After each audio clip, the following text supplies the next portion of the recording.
Hey guys, I'm Abby Martin and this is Breaking the Set. So it's government shutdown eve and everyone in DC is counting down the hours until the Panda Cam goes black.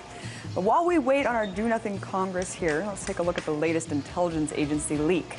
Snowden's newest revelation exposes a program called Mainway, where the NSA turns bulk data into massive graphs that break down all of our social connections. Yes, details of everyone you work and travel with are now compiled into graphs resembling massive spider webs. Let me repeat. The people that are linked to you through friends or friends of friends or friends of friends of friends can make you a red flag by sheer connection alone. But it's not just info collected by the NSA. The spying arm of the government pairs its data with public sources like Facebook, voter registration polls, GPS location, property records, and even banking history. The government's been doing this since 2010 for the stated purpose of tracking potential foreign intelligence on U.S. networks. But obviously, this surveillance encompasses far more than just that. To give you an idea of the massive scope of this interconnected maze, internal documents reveal that in just one day, 20 billion events can be recorded and delivered to analysts within 1 hour.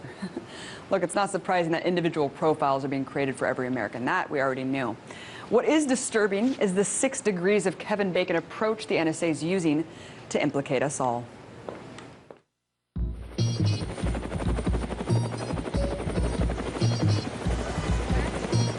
It was a terrible mistake, and we're working very hard to make up for it. And once again, we put something on the air. It's a flat-out lie. Have you ever had sex with Governor Rick Perry?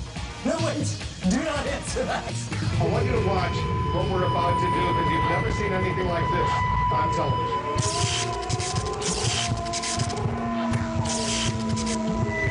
What we need is to question more and to keep it uncensored, real and raw. My simple mission is to change the globe. I'ma do it with this passion and fire and tone. These words are hard hitting, you're watching your neck, but you need to tune in, because we're breaking the set. Breaking the set. Breaking the set. For the first time in over 30 years, there's a renewed sense of optimism about U.S.-Iranian relations. And it's all stemming from a recent phone call between Obama and newly elected Iranian President Hassan Rouhani. But not everyone is excited about the potential for peace. Israel's Bibi Netanyahu just finished his meeting at the White House, where he warned against lifting sanctions on Iran and urged the U.S. to not take a military strike off the table. See, Bibi's using the tactic of all eyes on Iran, of course, taking away from the elephant in the room. That's a real deterrent for peace in the Middle East, the occupation of Palestine. It's a subject my next guest knows all too well. His name is Miko Peled, and he's an Israeli peace activist whose family was integral in the founding of Israel. His grandfather was an original signer of Israel's Declaration of Independence, and his father an Israeli general. Growing up, Peled was raised to not question the Jewish state or its discrimination against Palestinian Arabs. Then in 1997, Peled's 12-year-old niece was tragically killed by a suicide bomber in Jerusalem. But instead of letting this incident blind him with hate, he used the tragedy to instead help him understand the conflict through an empathic historical lens. His book, The General's Son, recalls that experience and also deconstructs the myths and misconceptions about the decades-old conflict. I spoke to Miko earlier and first asked him if he's received any backlash from the Israeli community for his outspoken activism regarding Palestine, and here's his response. Well, I can't say that there's been much of a backlash. I mean, the most I ever get is members of the Zionist community come to my lectures and try to ask difficult questions. Mostly they kind of, wave their finger at me for, pulling away and straying away from the pack. But there's really not a lot of backlash. I think, I don't know that Israelis are quite aware that the book is out and that people are talking about it yet. And you mentioned Zionism, and I just think it's really important to make the distinction between Zionism, Judaism, because I've received backlash from simply criticizing Israel and the Israeli government's policies. And what can we do to combat this charge as being labeled anti-Semitic for simply questioning the policies of the Israeli government? Yes, well, that's really the only response that the pro-Israeli groups have, is to call people anti-Semitic when they criticize Israel. It goes all the way from Bibi Netanyahu down. My reply to that is, well, okay, so let's put this anti-Semitic thing off to the side and see what that means, okay? So supporting the state of Israel, a state that has thousands of political prisoners, a state that denies Palestinian children water because they're Palestinians, and a state that on a regular basis, as a policy, kills Palestinian civilians. So supporting that is okay, and opposing that is anti-Semitic. How does even that begin to make sense? So I think the way you combat that is you continue the conversation, and you kind of take it to the next level. You talk about that. Because anti-Semitism means you're a racist. Well, if you oppose that, you're a racist, and you support that, then that's okay. That somehow you're supporting Jews. I mean, it makes no sense. And I think besides that, the state of Israel is not really a Jewish state, because half the population are not Jewish. So it's not really a Jewish state, although they claim it is. And it's also not a democracy, because half of the population, the non-Jewish population, aren't counted. So it's neither a Jewish nor a democracy, really. So again, you just kind of keep the conversation going. Unfortunately, on the flip side, there is a lot of anti-Semitism online, rife in YouTube. I mean, unfortunately, it's infected a lot of legitimate questioning about the Israeli government, and I don't know why that's so prevalent. Let's move on, though. While we're on the subject of racism, I just saw this recent article that really irked me about the mayor of Nazareth. As you said, a large population is Arab in Israel. Nazareth is 18% Arab. The mayor of the town has said things like, "This is a Jewish city now and forever. I'd rather cut off my right arm than build an Arab school." And 95% of Jewish mayors think the same thing. They're just afraid to say it out loud. I mean, when I hear things like this, it's really startling. Do you think that that sentiment is really that prevalent among Israeli politicians? Well, politicians and Israelis. I mean, Israelis vote for those politicians. They don't just show up. Israel is a democracy if you're an Israeli Jew, and the mayors and the members of the Knesset and the cabinet all represent the opinions of Israelis, of Jewish Israelis. So they do represent that, and the discourse in Israel has become more and more racist with time. And today it's a racist discourse. People are not afraid to say things like this. And I think it's a sign that they feel that they're being defeated. They feel that holding on to this racist notion of a purely Jewish state is the only thing they have. And I think they know very well that by all estimates, by 2020, there will be a Palestinian majority between the Mediterranean and the Jordan River. In other words, that land that Israel controls right now will be predominantly Palestinian. The population within it will be predominantly Palestinian, yet they don't want to allow it to become a democracy. So that's the problem. And of course, they hold on by being more and more racist. You know, considering how they make up such a significant portion of the Israeli state, how do Israeli laws affect non-Jewish citizens, affect the Arab population there, considering how much segregation goes on a day-to-day basis? Well, Israel is a state that prefers Jews. So Jews have preferential treatment. Like I said, I don't think it's a Jewish state because half the population is not Jewish, but they prefer Jews. And it's reflected in the fact that the non-Jewish citizens, who are Palestinians, of course, live under a totally different set of laws. There are dozens of laws, and people can go to adalah.com or .org, and they have the list of all those laws that discriminate specifically against the Palestinian citizens of the state.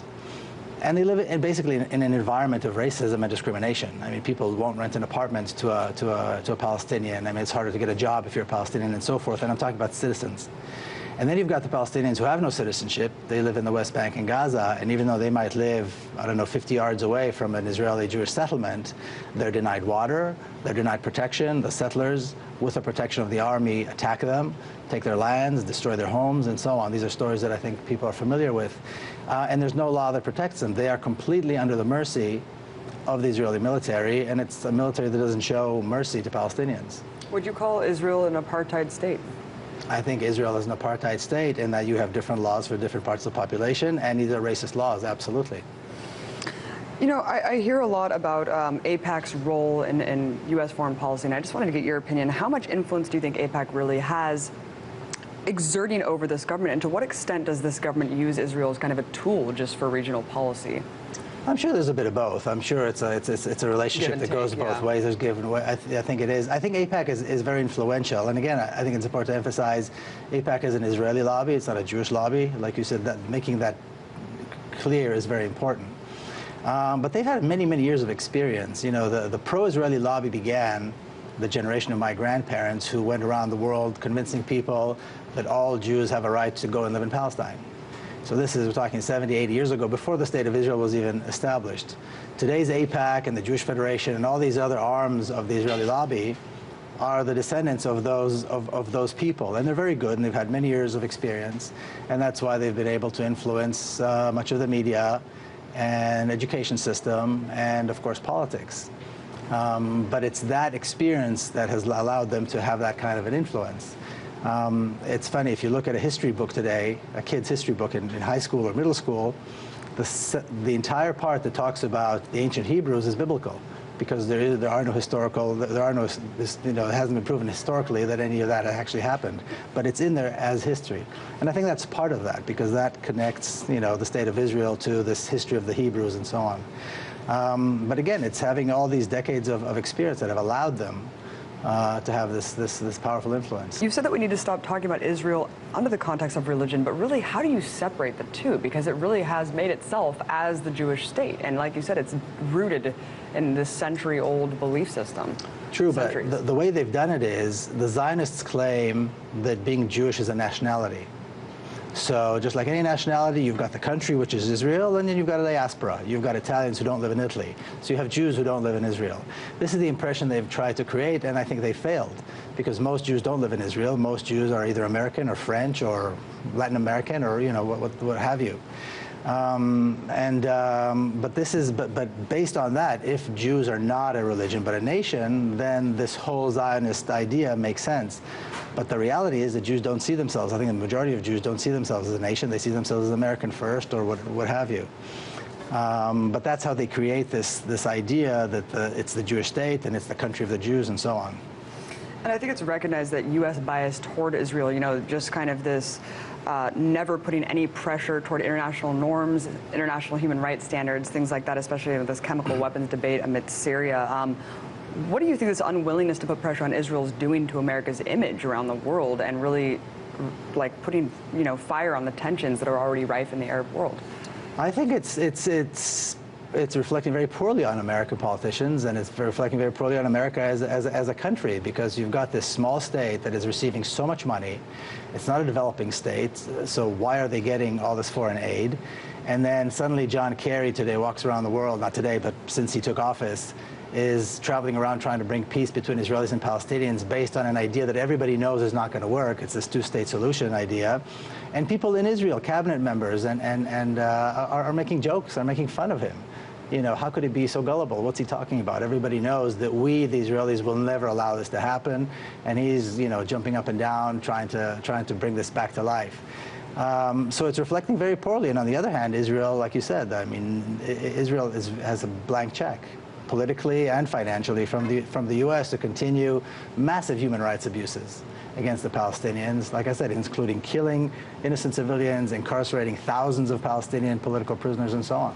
White phosphorus, and it's just beyond hypocrisy at this point. I wanted to point out your book, The General's Son, Journey of an Israeli in Palestine. You're on a tour right now. Talk briefly about this book and why it is that you speak out and have the will and empathy to speak out, Miko, but so many others don't.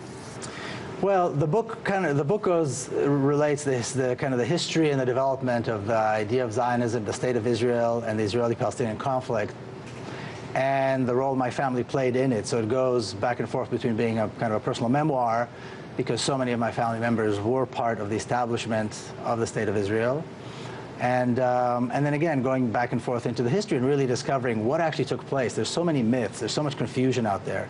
What actually happened in 1948? Was it a heroic historical event where the Jews were suddenly revived? Or was it a massive campaign of ethnic cleansing, of terrorism? I think it was the latter, when you look at the details. But all these stories are out there, and one of the attempts I made in the book is to clarify that there are two stories, and one of them is true and one of them is not. And again, the role my family played and how I got to the point where I became, an activist and a proponent of the idea of a real democracy in Palestine. Well, everyone check it out, Journey of an Israeli in Palestine. Really appreciate your time. Thank you so much, Miko Peled. It's a pleasure. Thank you. Journalist Seymour Hersh is sending a wake-up call to the mainstream media. Stay tuned to find out what he has to say.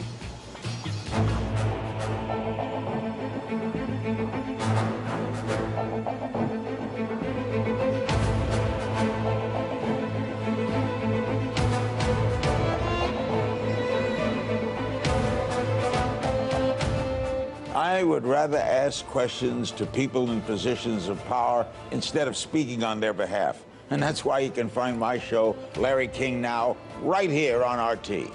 Question more.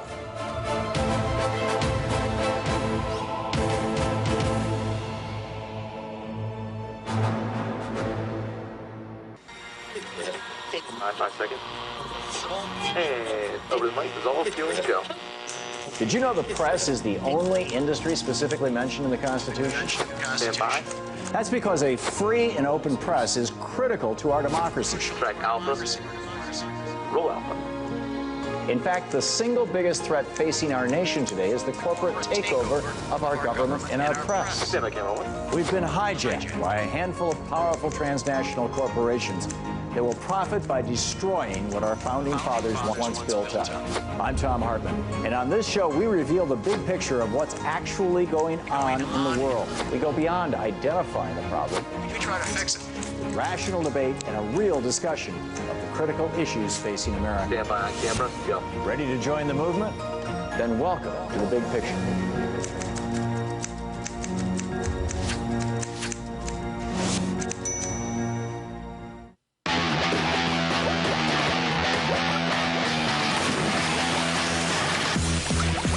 I often talk about the pathetic state of journalism in the U.S., and there's nothing better than getting that claim validated from one of the most renowned reporters in the world, Seymour Hersh, a man so ballsy and controversial that Republicans have deemed him the closest thing American journalism has to a terrorist. See, last week he had some explosive words to say to students at City University in London about the abysmal failure of the Fourth Estate. In comments published by The Guardian, Hersh lambasted the mainstream media for its strict compliance with the Obama administration narrative. He suggested that the only solution is to fire 90% of current editors across the country, effectively shutting down the entire corporate media apparatus. But Hersh didn't stop there.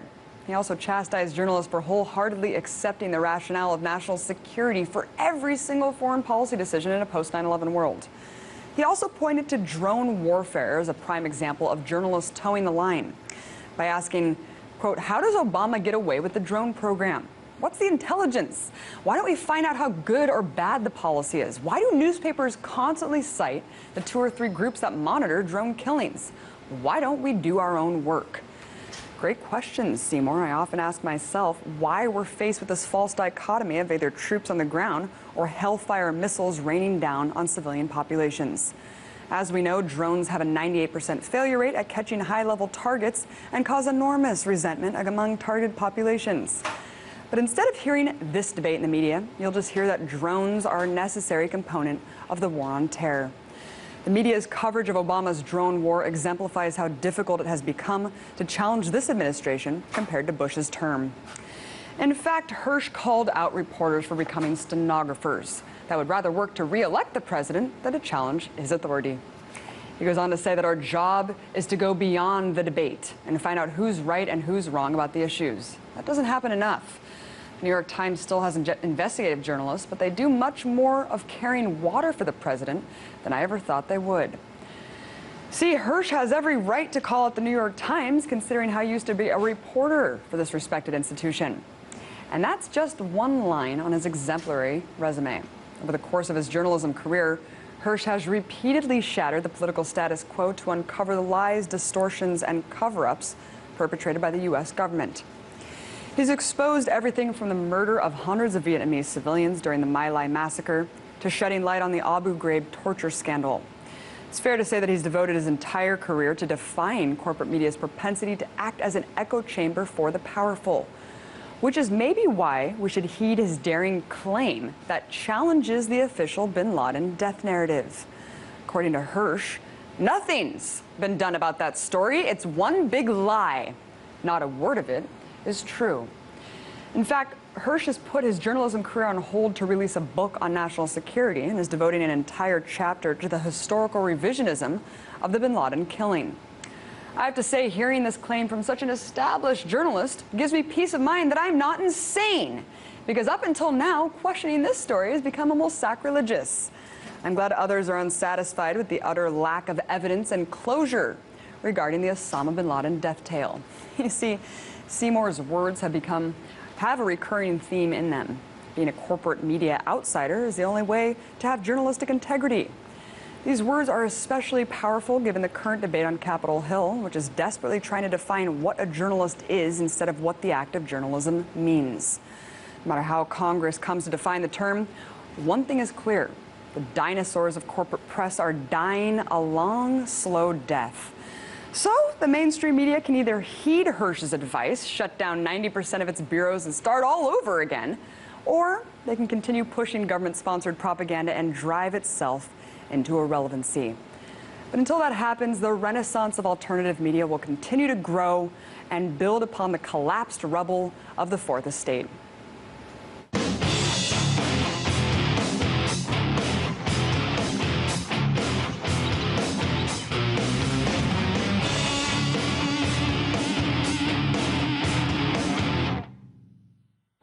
With so much negative news to report, it's easy to overlook some of the more amazing technological advances happening in the world.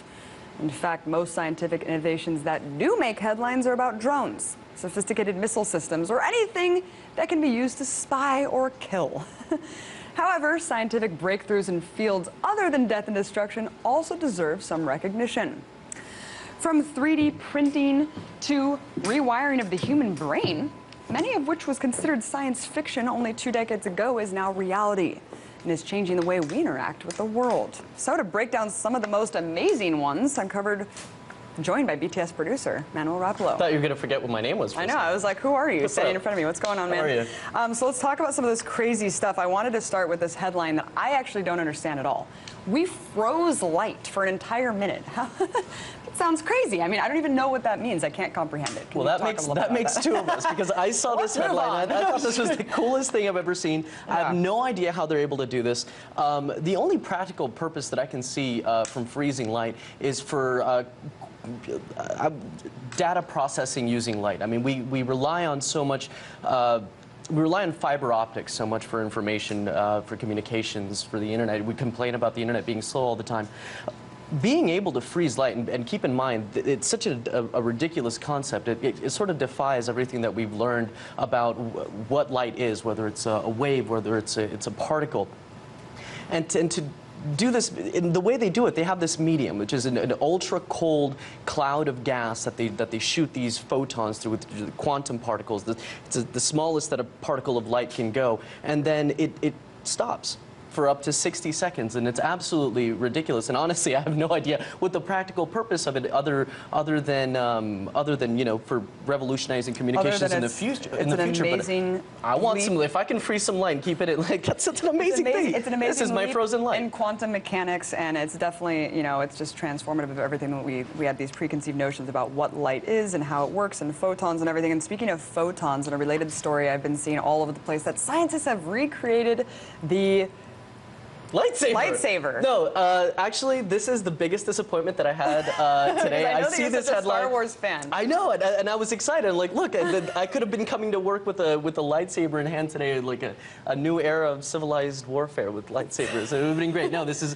a completely misleading headline that is circulating all over the internet about how scientists have created a lightsaber. What they do, it's essentially the same as what we heard with that first story. They're shooting photons through this very special medium of ultra-cold gas. They were able to bring it down to almost absolute zero, which is negative 273 degrees Celsius, something very, very cold. And when you shoot these, using a laser, shooting these two little photons, they slow down, they don't stop, they come out the other end of the cloud as a single molecule. And what we've always learned in the past about photons, about light, is that light doesn't interact. Photons don't interact with each other, but they are in this experiment. So this is a completely transformative way of thinking about how light works. Now, is it a lightsaber? No. Just because these two little photons are interacting, it's a far cry from being a lightsaber. But you do have ultra-powerful lasers these days that can cut through pretty much anything. Nothing can stop them. Hey, I'm not discounting the possibility of anything in the future, considering how this next story is really crazy, especially for people who have seen Eternal Sunshine of the Spotless Mind. Involves navigating the human brain and actually zeroing in on some parts of your brain that can actually erase memories. I wanted to play a little clip from Eternal Sunshine for people who don't know. Why remember a destructive love affair? Here at Lacuna, we have perfected a safe, effective technique for the focused erasure of troubling memories. In a matter of hours, our patented non-surgical procedure will rid you of painful memories and allow you a new and lasting peace of mind you'd never imagined possible. So basically, by amplifying the activity of a gene called TET1, they can now erase memories. I mean, this is crazy. What potential could this have for the future? I mean, I think this is really great. The way that they did this experiment, they did it with mice, and what they're trying to do is they're trying to amplify this TET1 gene, right? So the mice that had it amplified, and they had this electrified cage, and they had just essentially had their memories written over, so that when they went back in the cage, they forgot that they had been electrocuted the last time, and they weren't fearful of it. So the practical aspect of this, if you have PTSD, if you've had some sort of traumatic experience, something really awful, and you can go in and just like in the clip that we just watched, you have some really horrible memory that you want to get rid of. But here's the whole like struggle with the eternal sunshine thing is like, do we really want to erase memories? I mean, that's part of being human. That's part of like learning, you know, life experiences, the good and the bad, and I think it's really also a scary application. And our memories are so fallible. It's true. Just the power of persuasion can convince you that you've had a memory that didn't exist. Exactly. Memory is fluid. It's not a static thing. It's not like you can just go back and erase one thing. It all affects each other. The way that we interact today affects the memories that we've had in the past. And also, what I'm thinking is how the government can seize this technology, use it to insert false memories. But you know, another thing is, Total Recall if they can erase memories, then maybe they can restore. Maybe it really gives some sort of insight on maybe they can find a gene to restore memory and help with Alzheimer's and stuff. But let's move on, because there's another really crazy thing. This 3D printing thing is tripping me. It's really really solidifying its place in history right now. 3D printing is everywhere. But yeah, no, here's the headline.